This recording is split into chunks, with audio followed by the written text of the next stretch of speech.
Hi everyone, it's Alan Lepofsky from Constellation Research. This is a quick wrap-up of some of the news that occurred in the social business collaboration future of workspace for a week ending July 24th, 2015. We're going to start off with Microsoft introducing a new product called Send. It's a research and development project, not an official project, but from what's the Microsoft Garage. And it's essentially a messaging client as opposed to a full email or chat client.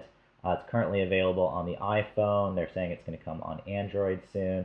And the point being, it's a way to easily and quickly send messages to your colleagues without having to know their names, without having to know their email or their phone numbers.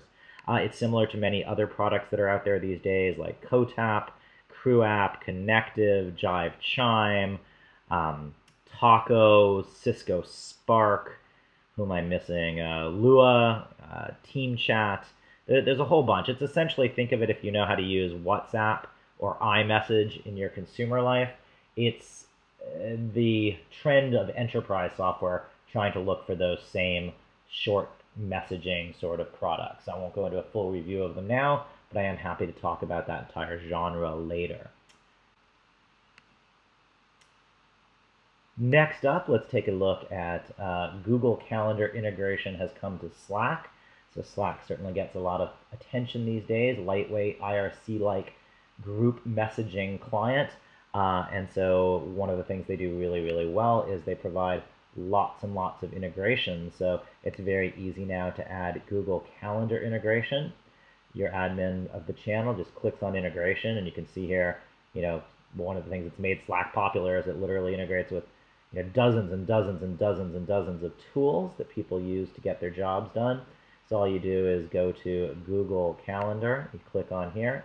It's going to ask you to authorize with the calendar that you want to integrate with.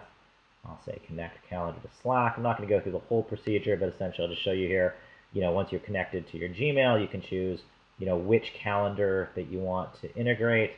If I just wanted birthdays or anniversaries to show up, and which channel I want to pipe them into in Slack. So very simple here to set up and start to get your calendar entries from Google over into Slack.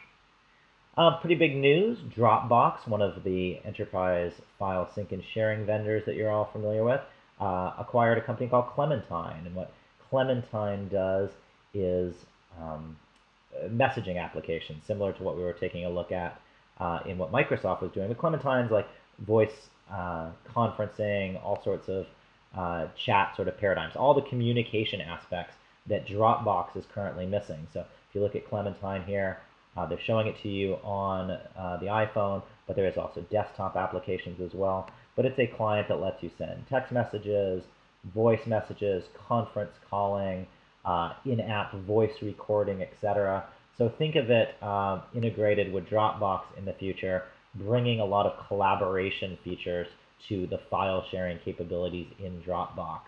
I think that's actually really, really big news. On the negative news side of things, LinkedIn decided to make a very unpopular decision and not allow you to easily export your contacts anymore.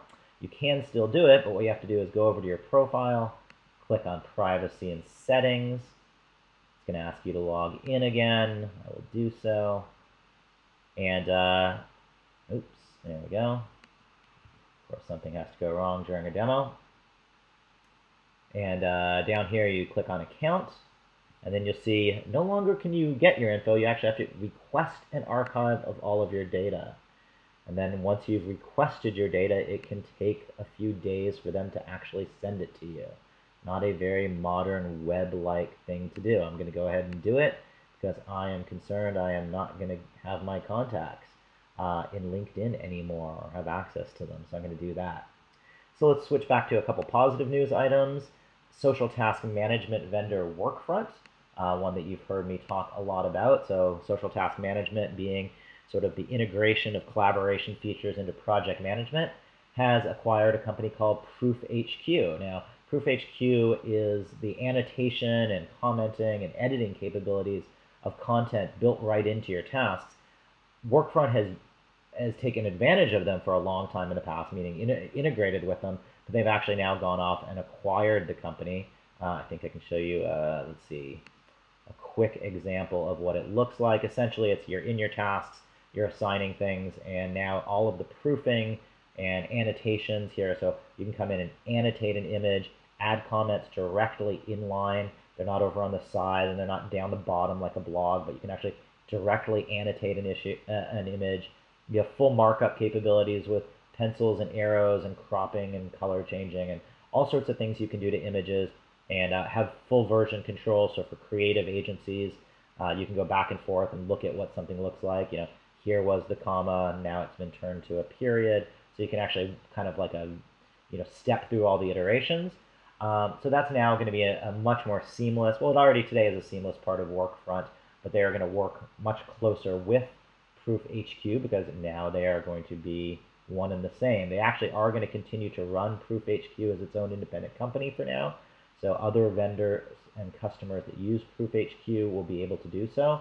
Notice I mentioned other vendors. Some of Workfront's competitors use Proof HQ. So that will be interesting to see where that goes in the future.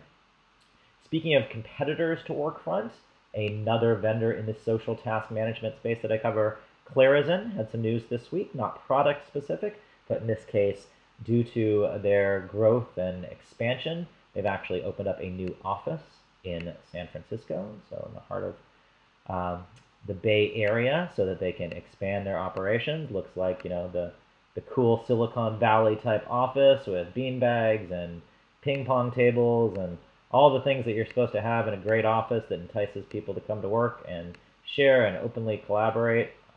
I don't know what this is. I guess it's a cool bicycle to get around their office.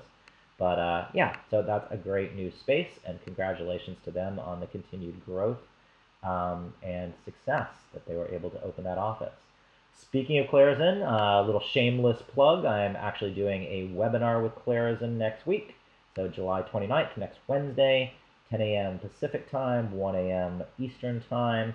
So I'd love it if you would join myself and Terrence Houston from Oldcastle, which is a large concrete manufacturing company, talking about project management. And I'll be talking about sort of the next generation future of project management that integrates a lot of social and collaborative features. So if you haven't heard me sort of talk about the blending of those two worlds before, I think you should. And since this is me doing the recording, I will do one last shameless plug.